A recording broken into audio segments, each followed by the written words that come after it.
আসসালামু আলাইকুম সম্মানিত দর্শকবৃন্দ।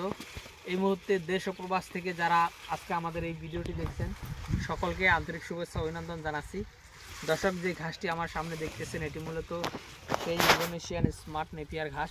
দর্শক, গরু ছাগল অথবা ভেড়া মহিষের জন্য আপনারা এই ঘাসটি চাষ করতে পারেন। খুবই নরম এবং মিষ্টি ঘাস এবং খুবই রসালো এবং স্বাদযুক্ত ঘাস। প্রায় 22 থেকে 25% প্রোটিন কিন্তু এই ঘাসে পাওয়া যায়। তো দর্শক, খুব সহজেই এই ঘাসটি গরু ছাগলের জন্য হারভেস্ট করা যায়। এই ঘাসের চাষ প্রক্রিয়া খুবই সহজ, অন্যান্য ঘাসের মতো।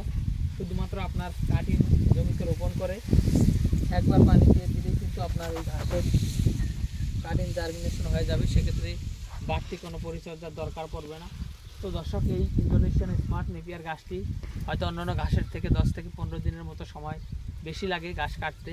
তবে এই ঘাসটি অনেক বেশি ফলন হয়, অর্থাৎ জারে অনেক বেশি ঘাস হয়। একটি জারে প্রথম অবস্থাতেই আপনার 50 থেকে 60টি ঘাস হয় এবং একবার কাটার পরে সেখানে 80 থেকে 100টির মতো চারা কিন্তু খুব সহজে হয়ে যায়। তো দর্শক, 3 থেকে 4 বার কাটার পরে এই স্মার্ট নেপিয়ার ঘাস একটি জোপে কিন্তু 150 থেকে 200টি চারা অনায়াসই হয়ে যায়।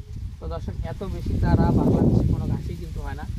তো দর্শক, আর এই ঘাসটি বেশি প্রোটিন হওয়াতে, অর্থাৎ 22 থেকে 25% প্রোটিন হওয়াতে এই গাছটি গরু ছাগলকে খাওয়ালে দানাদার খাদ্য কম লাগে। পাশাপাশি গাভী গরুকে যদি খাওয়াতে পারেন তাহলে দুধের পরিমাণ অনেকটাই বৃদ্ধি পেয়ে থাকে। তো দর্শক বন্ধুরা, আমরা এই ইন্দোনেশিয়ান স্মার্ট নেপিয়ার ঘাসের 100% পরিপক্ক এবং ভালো মানের কাটিং সারা বাংলাদেশে কুরিয়ার সার্ভিসের মাধ্যমে বুকিং দিয়ে থাকি। তো দর্শক, আপনারা যদি এই ঘাসের কাটিং সংগ্রহ করতে চান তাহলে অবশ্যই আমাদের স্ক্রিনে দেওয়া নম্বরে আমাদের সাথে যোগাযোগ করবেন। সকলকে অসংখ্য ধন্যবাদ।